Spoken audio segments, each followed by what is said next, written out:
రాత్రిపై సంతతి కొరకై అహోరాత్రములు తపస్సు చేసే నారుల కేసరి కేసరి కులసతి కడుపు పట్టగా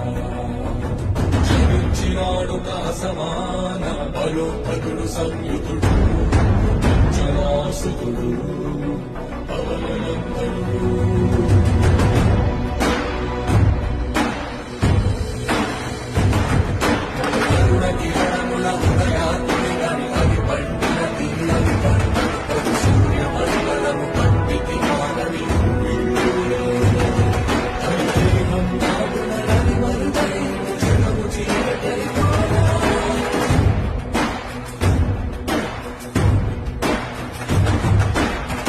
అమరేంద్రుడు గమనించి తన ఐరావతమది రోధించి